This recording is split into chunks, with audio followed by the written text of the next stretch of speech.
किसी competition exam की तैयारी कर रहे हैं तो इस वीडियो को लास्ट तक जरूर देखें और इन सभी 50 मोस्ट इंपोर्टेंट राजस्थान के क्वेश्चन आंसर को जरूर याद करें।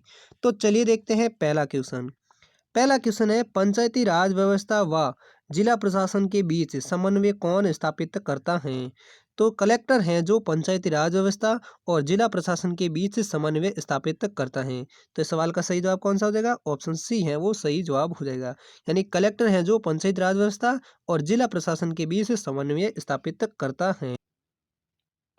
नेक्स्ट क्वेश्चन है, सूचना का अधिकार अधिनियम के तहत किस वर्ग के लोगों को सूचनाएं निःशुल्क उपलब्ध उपलब्ध कराई जाती हैं? तो दोस्तों इस सवाल का सही जवाब देगा ऑप्शन ए, यानी सूचना के अधिकार अधिनियम के तहत बीपीएल परिवार के लोगों को सूचनाएं है वो निःशुल्क उपलब्ध कराई जाती हैं। अगला नेक्स्ट क्वेश्चन है, राजस्थान राज्य उपभोक्ता संरक्षण आयोग का गठन कब हुआ था? तो दोस्तों इस सवाल का सही जवाब देगा ऑप्शन डी, यानी 26 मई 1988 में राजस्थान राज्य उपभोक्ता संरक्षण आयोग का गठन हुआ था। नेक्स्ट क्वेश्चन है, राष्ट्रीय उपभोक्ता आयोग का मुख्यालय कहाँ है? तो दोस्तों इस सवाल का सही जवाब देगा ऑप्शन बी, यानी नई दिल्ली में राष्ट्रीय उपभोक्ता आयोग का मुख्यालय स्थित है। अगला नेक्स्ट क्वेश्चन है, राजस्थान स्कूल शिक्षा परिषद का गठन कब किया गया था? तो दोस्तों इस सवाल का सही जवाब देगा ऑप्शन सी, यानी साल 2018-19 में राजस्थान स्कूल शिक्षा परिषद का गठन किया गया था। अगला नेक्स्ट क्वेश्चन है, राज्य का प्रथम विश्वविद्यालय कहाँ स्थापित किया गया था? तो दोस्तों इस सवाल का सही जवाब देगा ऑप्शन बी, यानी राजस्थान राज्य का प्रथम विश्वविद्यालय है वो जयपुर जिले में स्थापित किया गया था। नेक्स्ट अगला क्वेश्चन है, देश की पहली होम्योपैथिक यूनिवर्सिटी कहाँ स्थापित की गई थी? तो इस सवाल का सही जवाब देगा ऑप्शन बी, यानी राजस्थान के जयपुर जिले में देश की पहली होम्योपैथी यूनिवर्सिटी स्थापित की गई थी। नेक्स्ट क्वेश्चन है, राष्ट्रीय लॉ यूनिवर्सिटी राजस्थान में कहाँ पर स्थित है? तो इस सवाल का सही जवाब देगा ऑप्शन सी, यानी राजस्थान के जोधपुर जिले में राष्ट्रीय यूनिवर्सिटी लॉ है जो स्थित है। अगला नेक्स्ट क्वेश्चन है, महाराणा प्रताप पुरस्कार किससे संबंधित हैं? तो इस सवाल का सही जवाब देगा ऑप्शन ए, यानी महाराणा प्रताप पुरस्कार है वो खेल कूद से संबंधित हैं। अगला नेक्स्ट क्वेश्चन है, राज्य में सर्वाधिक महिला साक्षरता एवं सबसे कम पुरुष साक्षरता वाले जिले कौन कौन से हैं? तो दोस्तों इस सवाल का सही जवाब देगा ऑप्शन बी, यानी कोटा और प्रतापगढ़ जिले हैं जो महिला साक्षरता एवं कम पुरुष साक्षरता वाले जिले हैं। कोटा का महिला साक्षरता दर है वो है 65.9% और जबकि प्रतापगढ़ का पुरुष साक्षरता दर है वो है 69.5%। अगला नेक्स्ट क्वेश्चन है, शिक्षा प्राप्ति का अधिकार कब से लागू हुआ था? तो दोस्तों इस सवाल का सही जवाब देगा ऑप्शन ए, यानी अप्रैल 2010 में शिक्षा प्राप्ति का अधिकार लागू हुआ था। अगला नेक्स्ट क्वेश्चन है, अक्षय पात्र फाउंडेशन किस कार्य से जुड़ा हुआ है? तो इस सवाल का सही जवाब देगा ऑप्शन बी, यानी स्कूल में मिड डे मील से है वो अक्षय पात्र फाउंडेशन कार्य जुड़ा हुआ है। इसी प्रकार अगला सवाल है, राजस्थान की प्रमुख नकदी फसल कौन सी है? तो इस सवाल का सही जवाब हो जाएगा ऑप्शन बी, यानी कपास फसल है जो राजस्थान की प्रमुख नकदी फसल है। कौन सी फसल है जो नकदी फसल है राजस्थान की? कपास फसल। और कपास फसल है जो राजस्थान के हनुमानगढ़ और श्री गंगानगर जिले में सर्वाधिक पैदावार होती हैं। किस जिले में होती हैं कपास की फसल? वो होती है हनुमानगढ़ में और श्री गंगानगर जिले में राजस्थान में सबसे अधिक कपास की पैदावार होती हैं, जो राजस्थान की सबसे प्रमुख नकदी फसल हैं। अगला सवाल है, ऊसर भूमि किसे कहते हैं? तो इस सवाल का सही जवाब हो जाएगा ऑप्शन डी, यानी खारी एवं लवणीय भूमि होती है जिसे ऊसर भूमि कहा जाता है। किसे कहते हैं ऊसर भूमि? खारी एवं लवणीय भूमि को ऊसर भूमि कहते हैं। इसी प्रकार अगला सवाल है, राजस्थान का कौन सा शहर भारत का मक्का नाम से प्रसिद्ध है?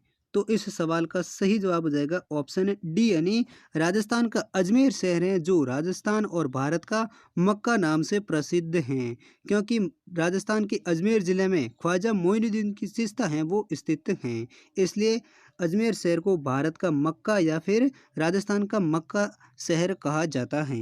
किस शहर को? अजमेर शहर को। इसी प्रकार अगला सवाल है, रविदास और कबीर किसके शिष्य थे? तो दोस्तों इस सवाल का सही जवाब हो जाएगा ऑप्शन बी यानी रामानंद के शिष्य थे, वो थे रविदास और कबीरदास। कबीरदास और रविदास किसके शिष्य थे? रामानंद के। इसी प्रकार अगला सवाल है, मगरा चक्री अथवा बीकानेरी चोकला कहने वाली नस्लें किसकी नस्लें हैं? तो दोस्तों इस सवाल का सही जवाब हो जाएगा ऑप्शन बी यानी मगरा चक्री अथवा बीकानेरी चोकला नस्लें हैं वो भेड़ की एक प्रकार की नस्लें हैं। किसकी नस्लें हैं? भेड़ की। कौन सी नस्लें? मगरा चक्री और बीकानेरी चोकला, जो एक की भेड़ की नस्लें हैं। अगला सवाल है, निम्न में से किस अनुच्छेद का संबंध पंचायती राज से है? तो इस सवाल का सही जवाब है ऑप्शन ए यानी अनुच्छेद 243 का संबंध है वो पंचायती राज व्यवस्था से है। किस अनुच्छेद का संबंध है? 243 अनुच्छेद का। पहले राजस्थान के किस जिले से अधिकतम जिलों की सीमाएं लगती हैं? तो दोस्तों इस सवाल का सही जवाब है ऑप्शन डी यानी राजस्थान के पाली जिले से हैं जो सबसे अधिकतम 8 जिलों की सीमाएं लगती हैं। कितने जिलों की सीमा लगती हैं पाली के साथ? 8 जिलों के साथ सीमा लगती हैं। और वो जिले कौन कौन से हैं? वो जिले हैं जोधपुर, नागौर, अजमेर, राजसमंद, उदयपुर, चिरई, जालोर और बाड़मेर जिले। ये 8 जिले हैं जिनकी पाली जिले के साथ सबसे अधिक सीमाएं लगती हैं। यानी पाली जिला एकमात्र ऐसा जिला है जिनकी सीमाएं 8 जिलों के साथ लगती हैं। इसी प्रकार अगला दूसरा सवाल है, राजस्थान के दक्षिण में होकर निकलने वाली रेखा कौन सी है? तो दोस्तों इस सवाल का सही जवाब जो है ऑप्शन है सी यानी राजस्थान के दक्षिण में होकर वह गुजरने वाली रेखा है वो कर्क रेखा है। कौन सी रेखा है जो राजस्थान के दक्षिण में होकर निकलने वाली रेखा है? वो है कर्क रेखा। और दोस्तों कर्क रेखा है वो राजस्थान के 2 जिलों से गुजरती हैं। कौन कौन से जिले हैं वो है एक तो डूंगरपुर और दूसरा है बांसवाड़ा। यानी राजस्थान के बांसवाड़ा और डूंगरपुर से होकर गुजरने वाली रेखा कौन सी है? वो है कर्क रेखा। इसी प्रकार अगला तीसरा सवाल है, राजस्थान एकीकरण कार्य का श्रेय किस व्यक्ति को जाता है? तो दोस्तों इस सवाल का सही जवाब हो जाएगा ऑप्शन बी यानी राजस्थान एकीकरण कार्य का श्रेय है वो सरदार वल्लभ भाई पटेल को जाता है। किसको जाता है राजस्थान एकीकरण का श्रेय? वो जाता है सरदार वल्लभ भाई पटेल का। और दोस्तों आपको बता दें कि राजस्थान का एकीकरण है वो पूरा 7 चरणों में संपन्न हुआ था। कितने चरणों में संपन्न हुआ था? 7 चरणों में, जिसके लिए 18 मार्च 1948 से ये पहला चरण शुरू हुआ था जो 1 नवंबर 1956 को ख़त्म हुआ था। कब हुआ था? 1 नवंबर 1956 को है वो राजस्थान का एकीकरण है वो पूर्ण रूप से संपन्न हुआ था, जिसमें कुल समय कितना लगा था? वो लगा था 8 वर्ष 7 माह और 14 दिन का समय लगा था राजस्थान को एकीकरण के करने में। और सबसे ज़्यादा राजस्थान एकीकरण का श्रेय किसे जाता है? वो जाता है सरदार वल्लभ भाई पटेल को। इसी प्रकार अगला तीसरा सवाल है, राजस्थान दिवस कब मनाया जाता है? तो इस सवाल का सही जवाब हो जाएगा ऑप्शन बी यानी 30 मार्च को हर साल राजस्थान दिवस मनाया जाता है। कब मनाया जाता है? 30 मार्च को, क्योंकि 30 मार्च 1949 को राजस्थान की 4 रियासतें जोधपुर, जयपुर, जैसलमेर और बीकानेर रियासतों का विलय होकर वृत्त राजस्थान का निर्माण होता है। कब होता है? 30 मार्च 1949 को। इसलिए अब हर साल 30 मार्च को ही राजस्थान दिवस मनाया जाता है। इसी प्रकार अगला सवाल है, पद्म श्री कृपाल सिंह शेखावत का संबंध किससे है? तो इस सवाल का सही जवाब है ऑप्शन है डी यानी पद्म श्री कृपाल सिंह शेखावत का संबंध है वो जयपुर की ब्लू पॉटरी से है। किससे संबंधित है कृपाल सिंह शेखावत का? Blue pottery. और ब्लू पॉटरी वह है जो चीनी बर्तनों के ऊपर चित्रकार किया जाता है जिसे ब्लू पॉटरी कहा जाता है। और कृपाल सिंह शेखावत को पद्मश्री पुरस्कार कब दिया गया था? वो दिया था साल 1974 में। इसी प्रकार अगला छठा सवाल है, राजस्थान के किस दुर्ग में सूफी संत हमीदुद्दीन की दरगाह स्थित है? तो दोस्तों इस सवाल का सही जवाब हो जाएगा ऑप्शन है बी यानी गागरोन के किले में सूफी संत हमीदुद्दीन की दरगाह स्थित हैं। कहाँ पर है सूफी संत हमीदुद्दीन की दरगाह स्थित? वो है गागरोन के किले में। और गागरोन का किला है वो राजस्थान के झालावाड़ जिले में है। और ये राजस्थान का एकमात्र ऐसा किला है जो चारों तरफ से पानी से घिरा हुआ किला है, जिसे जल दुर्ग के नाम से भी जाना जाता है। किस किले को? गागरोन के किले में। और ये किस जिले में है? वो है झालावाड़ जिले में, जिसमें राजस्थान के सूफी संत हमीदुद्दीन की दरगाह स्थित हैं। अगला सवाल है, सिवाना दुर्ग किस जिले में स्थित हैं? तो इस सवाल का सही जवाब है ऑप्शन ए यानी बाड़मेर जिले में सिवाना दुर्ग स्थित हैं, जिसके निर्माता हैं वीर नारायण पंवार को माना जाता है। कब माना जाता है? वीर नारायण पंवार हैं जो सिवाना दुर्ग के निर्माता माना जाते हैं। और यह भी राजस्थान का एकमात्र ऐसा जिला है जो मारवाड़ की संकटकालीन राजधानी के रूप में प्रसिद्ध रहा था। कौन सा किला? सिवाना दुर्ग, जो किस जिले में है? बाड़मेर जिले में बना हुआ है। अगला सवाल है, पुष्कर मेला किस तिथि को संपन्न होता है? तो इस सवाल का सही जवाब है ऑप्शन ए यानी पुष्कर मेला है वो कार्तिक पूर्णिमा के दिन खत्म होता है। और ये मेला कार्तिक मास की एकादशी से शुरू होता है, जो कार्तिक पूर्णिमा के दिन संपन्न होता है। और ये पुष्कर मेला है वो राजस्थान के अजमेर जिले में लगता है। किस जिले में लगता है पुष्कर मेला? अजमेर जिले में। और ये कब शुरू होता है ये पूछे तो दोस्तों, तो ये है मेला है वो कार्तिक मास के एकादशी से शुरू होता है, जो कार्तिक पूर्णिमा के दिन संपन्न होता है। इसी प्रकार अगला सवाल है, विश्व में एकमात्र वृक्ष मेला कहाँ लगता है? तो दोस्तों इस सवाल का सही जवाब हो जाएगा ऑप्शन है बी यानी जोधपुर के खेजड़ली गांव में विश्व का एकमात्र वृक्ष मेला भरता है। और ये अमृता देवी बलिदान के याद में मेला लगता है। कहाँ पर लगता है? जोधपुर के खेजड़ली गांव में। और किसकी याद में लगता है? वो लगता है अमृता देवी के बलिदान की याद में। और ये मेला कब भरता है ये पूछे तो दोस्तों, ये मेला भाद्रपद शुक्ल दशमी को आयोजित होता है। कब होता है? भाद्रपद शुक्ल दशमी को ये मेला आयोजित होता है। कहाँ पर होता है? राजस्थान के जोधपुर जिले के खेजड़ली गांव में होता है।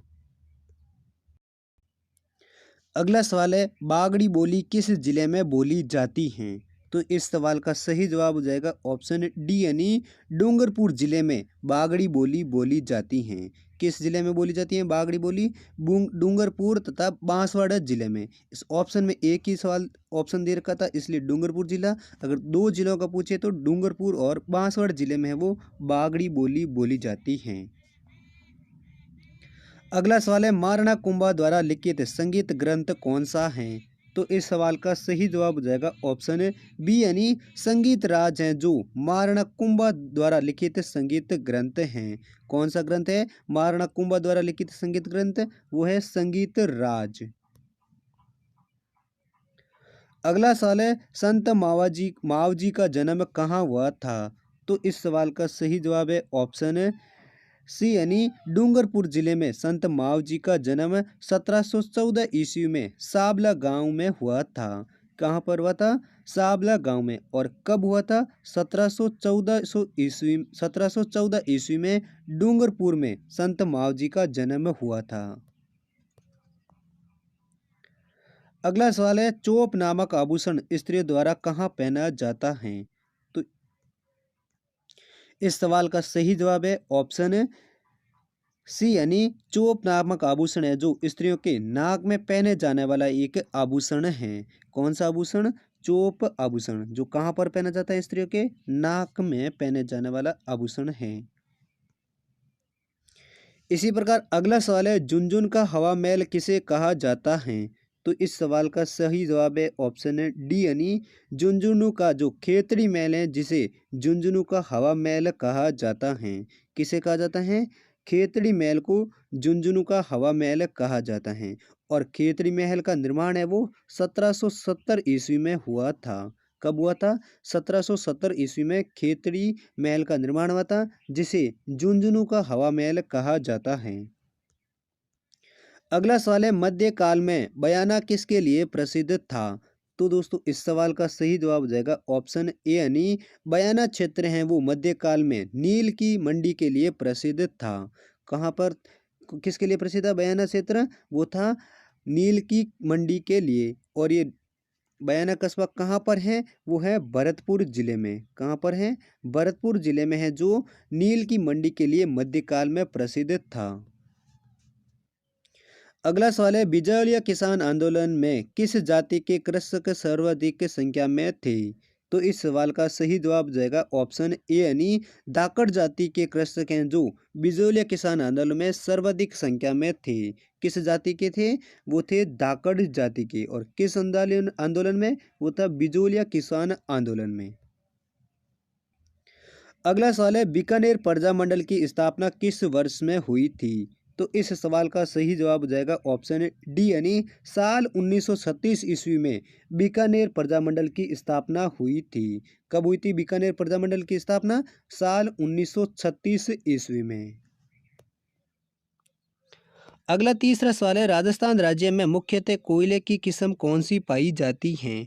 तो दोस्तों इस सवाल का सही जवाब है ऑप्शन ए यानी राजस्थान में लिग्नाइट कोयला है वो सबसे अधिक पाया जाता है। कौन सा कोयला पाया जाता है राजस्थान में, लिग्नाइट किस्म का जो कोयला है वो राजस्थान में सबसे अधिक पाया जाता है। जबकि दोस्तों भंडारों की दृष्टि में बात करें तो राजस्थान तमिलनाडु राज्य के बाद दूसरे स्थान पर हैं। किस मामले में, लिग्नाइट कोयले की किस्म के मामले में राजस्थान राज्य है वो तमिलनाडु राज्य के बाद दूसरे स्थान पर है। यानी तमिलनाडु राज्य में सबसे अधिक लिग्नाइट किस्म का कोयला पाया जाता है, जबकि राजस्थान है वो तमिलनाडु के बाद दूसरे स्थान पर है। और राजस्थान में बीकानेर, नागौर तथा बाड़मेर जिले में लिग्नाइट किस्म का कोयला सबसे अधिक पाया जाता है। किन जिलों में, बीकानेर, नागौर तथा बाड़मेर जिले में। इसी प्रकार अगला तीसरा सवाल है राजस्थान में अव्वा का विद्रोह किसके नेतृत्व में हुआ था। तो दोस्तों इस सवाल का सही जवाब है ऑप्शन डी यानी राजस्थान में ठाकुर कुशाल सिंह के नेतृत्व में अव्वा का विद्रोह हुआ था। किसके नेतृत्व में हुआ था, राजस्थान में अव्वा का विद्रोह हुआ था ठाकुर कुशाल सिंह के नेतृत्व में। अगला सवाल है बादल नामक पानी का बर्तन कहाँ प्रसिद्ध है। तो दोस्तों इस सवाल का सही जवाब है ऑप्शन डी यानी बादल नामक बर्तन है वो जयपुर जिले में प्रसिद्ध हैं। कहाँ पर हैं, जयपुर जिले में। अगला सवाल है राजस्थान में शीत ऋतु में होने वाली भूमध्य सागरीय चक्रवातीय वर्षा क्या कहलाती हैं। तो दोस्तों इस सवाल का सही जवाब है ऑप्शन है बी यानी राजस्थान में जो शीत ऋतु में होने वाली वर्षा है उस वर्षा को माउट वर्षा कहते हैं। क्या कहते हैं, माउट वर्षा। और माउट वर्षा सबसे ज़्यादा कहाँ से होती हैं, वो होती हैं भूमध्य सागरीय चक्रवात से होने वाली वर्षा हैं वो माउट वर्षा कहलाती हैं। और ये किस ऋतु में होती हैं, वो शीत ऋतु में होने वाली वर्षा होती हैं। अगला सवाल है निम्नलिखित में से राजस्थान का कौन सा जिला अति आर्द्र जलवायु क्षेत्र में स्थित है।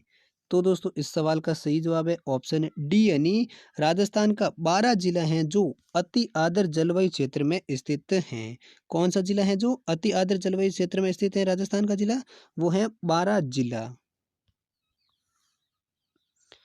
अगला सवाल है राजस्थान की अधिकांश वर्षा किन मानसूनी पवनों से होती है। तो दोस्तों इस सवाल का सही जवाब है ऑप्शन है सी यानी राजस्थान में दक्षिणी पश्चिमी हवाएं हैं जिसके के कारण राजस्थान में अधिकांश वर्षा मानसूनी पवनों से होती हैं। अगला सवाल है गणगौर त्योहार कितनी अवधि तक मनाया जाता है। तो दोस्तों इस सवाल का सही जवाब है ऑप्शन सी यानी गणगौर का त्योहार है वो राजस्थान में 18 दिन तक की अवधि तक मनाया जाता है। कितनी दिनों की अवधि तक गणगौर त्योहार मनाया जाता है, वो मनाया जाता है 18 दिन। अगला सवाल है हिंदू पंचांग के अनुसार छोटी तीज का त्योहार किस माह में मनाया जाता है। तो दोस्तों इस सवाल का सही जवाब है ऑप्शन ए यानी श्रावण तृतीया के दिन या श्रावण माह में छोटी तीज का त्योहार मनाया जाता है। और ये किस पंचांग के अनुसार, हिंदू पंचांग के अनुसार। अगला सवाल है जयपुर और दिल्ली शैली के मिश्रण से कौन सी शैली बनी थी। तो दोस्तों इस सवाल का सही जवाब है ऑप्शन डी यानी अलवर शैली है जो जयपुर और दिल्ली शैली के मिश्रण से बनी हुई शैली हैं। कौन सी शैली है जो दिल्ली और जयपुर की शैली से मिश्रण शैली बनी हुई है? वो बनी है अलवर की शैली। इसी प्रकार अगला सवाल है, राजस्थान दिवस कब मनाया जाता है? तो दोस्तों इस सवाल का सही जवाब जाएगा ऑप्शन ए, यानी हर साल 30 मार्च को राजस्थान दिवस मनाया जाता है। कब मनाया जाता है राजस्थान दिवस? 30 मार्च को, क्योंकि 30 मार्च 1949 में जोधपुर, जयपुर, जैसलमेर और बीकानेर रियासतों का विलय होकर वृत्त राजस्थान संघ का गठन हुआ था। कब हुआ था? 30 मार्च 1949 को वृत्त राजस्थान का गठन हुआ था, इसलिए हर साल राजस्थान दिवस 30 मार्च को मनाया जाता है। इसी प्रकार अगला सवाल है, अगला सवाल भी काफ़ी इंपॉर्टेंट सवाल है। और दोस्तों ये सभी सवाल हैं जो काफ़ी इंपॉर्टेंट सवाल है, क्योंकि ये बार बार कंपटीशन एग्जाम में रिपीट होने वाले सभी प्रश्न हैं। इसलिए इन सभी सवालों को आप जरूर याद करें और इस वीडियो को भी लाइक जरूर करें। और चैनल पर नए हैं तो चैनल को भी जरूर सब्सक्राइब कर लीजिए, क्योंकि दोस्तों आपको अब रोजाना हर दिन 25 राजस्थान जीके के वीडियो आपको इस चैनल पर मिलते रहेंगे। इसलिए आप राजस्थान जीके में अपनी पकड़ मजबूत करना चाहते हैं तो इस चैनल को जरूर सब्सक्राइब कर लीजिए। तो दोस्तों अगला सवाल है, राजस्थान का एकीकरण कितने चरणों में पूरा हुआ था? तो दोस्तों इस सवाल का सही जवाब हो जाएगा ऑप्शन ए, यानी राजस्थान का एकीकरण है वो 7 चरणों में पूरा हुआ था। कितने चरणों में हुआ था राजस्थान का एकीकरण पूरा? 7 चरणों में। और अंतिम चरण है वो 1 नवंबर 1956 को खत्म हुआ था। कब हुआ था? 1 नवंबर 1956 को। अगला सवाल है, मत्स्य संघ का राजस्थान में विलय कब किया गया था? तो दोस्तों इस सवाल का सही जवाब हो जाएगा ऑप्शन डी, यानी मत्स्य संघ का विलय है वो राजस्थान में 1949 ईस्वी में किया गया था। कब किया गया था? 1949 ईस्वी में मत्स्य संघ का राजस्थान में विलय किया गया था। अगला सवाल है, विश्व का एकमात्र वृक्ष मेला कहाँ लगता है? तो दोस्तों इस सवाल का सही जवाब जाएगा ऑप्शन ए, यानी राजस्थान के जोधपुर जिले के खेजड़ली गांव में विश्व का एकमात्र वृक्ष मेला लगता है। कहाँ पर लगता है? जोधपुर के खेजड़ली गांव में, जो अमृता देवी के बलिदान में हर साल भाद्रपद शुक्ल दशमी को वृक्ष मेला भरा जाता है, जो विश्व का एकमात्र वृक्ष मेला कहा जाता है। अगला सवाल है, राजस्थान के किस मेले को आदिवासियों का कुंभ मेला कहा जाता है? तो दोस्तों इस सवाल का सही जवाब जाएगा ऑप्शन सी, यानी बेणेश्वर मेला है, जिसे राजस्थान का आदिवासियों का कुंभ मेला कहा जाता है। किस मेले को? बेणेश्वर मेला, जो राजस्थान के डूंगरपुर जिले में आयोजित होता है, जिसे आदिवासियों का कुंभ मेला कहा जाता है। अगला सवाल है, राजस्थान के किस किले में विजय स्तंभ स्थित हैं? तो दोस्तों इस सवाल का सही जवाब जाएगा ऑप्शन सी, यानी राजस्थान के चित्तौड़गढ़ के किले में विजय स्तंभ स्थित हैं। किस किले में स्थित हैं विजय स्तंभ? वो है चित्तौड़गढ़ के किले में, जिसका निर्माण है वो मेवाड़ नरेश राणा कुंभा ने करवाया था। विजय स्तंभ का निर्माण किसने करवाया था? राणा कुंभा ने, जो कहाँ पर बना हुआ है? चित्तौड़गढ़ के किले में। अगला सवाल है, मेवाती बोली राजस्थान के किन क्षेत्रों में बोली जाती है? तो दोस्तों इस सवाल का सही जवाब हो जाएगा ऑप्शन बी, यानी भरतपुर तथा अलवर जिले में मेवाती बोली राजस्थान में बोली जाती हैं। किन जिलों में? भरतपुर और अलवर जिले में। और कौन सी बोली? मेवाती बोली। इसी प्रकार अगला सवाल है, अगला सवाल भी काफी इंपॉर्टेंट सवाल है दोस्तों, इस सवाल को भी आप जरूर याद कर लीजिए। सवाल क्या है? राजस्थान में कर्क रेखा की कुल लंबाई कितनी है? तो दोस्तों ये सवाल काफी इंपॉर्टेंट सवाल है, इसलिए आप इन जरूर सवाल को याद रखें। तो राजस्थान में कर्क रेखा की कुल लंबाई कितनी है? वो है 26 किलोमीटर। यानी इस सवाल का ऑप्शन सही कौन सा हो जाएगा? ऑप्शन ए हो जाएगा। यानी कर्क रेखा की लंबाई है वो राजस्थान में 26 किलोमीटर है। और कर्क रेखा राजस्थान की 2 जिलों से गुजरती है। कौन कौन सा? डूंगरपुर में और बांसवाड़ा जिलों से। कौन से जिलों से गुजरती है राजस्थान के एक कर्क रेखा? डूंगरपुर और बांसवाड़ा में। और कर्क रेखा की राजस्थान में कुल लंबाई कितनी है? वो है 26 किलोमीटर। इसी प्रकार अगला सवाल है, राजस्थान का थार मरुस्थल का विस्तार किन राज्यों तक है? तो दोस्तों इस सवाल का सही जवाब हो जाएगा ऑप्शन डी, यानी राजस्थान, पंजाब, गुजरात तथा हरियाणा राज्य तक राजस्थान का थार मरुस्थल का विस्तार फैला हुआ है। किन राज्य तक? पंजाब, गुजरात, हरियाणा और राजस्थान राज्य। अगला सवाल है, निम्नलिखित में से किस नदी को वन की आशा के नाम से जाना जाता है? तो दोस्तों इस सवाल का सही जवाब देगा ऑप्शन है सी यानी बनास नदी है, जिसे राजस्थान में वन की आशा के नदी के नाम से जाना जाता है। किस नदी को? बनास नदी को, जिसे वन की आशा के नाम से जाना जाता है। इसी प्रकार अगला सवाल है, 9 मंजिला बावड़ी कहाँ पर है तथा उसका निर्माता कौन था? तो दोस्तों इस सवाल का सही जवाब देगा ऑप्शन है बी यानी अलवर के नीमराणा में 9 मंजिला बावड़ी स्थित है और इसका निर्माण है वो राजा टोडरमल ने करवाया था। किसने करवाया था? राजा टोडरमल ने। और ये कहाँ पर है? नीमराणा, अलवर जिले में। इसी प्रकार अगला सवाल है, मंगला, भाग्य और ऐश्वर्या क्या हैं?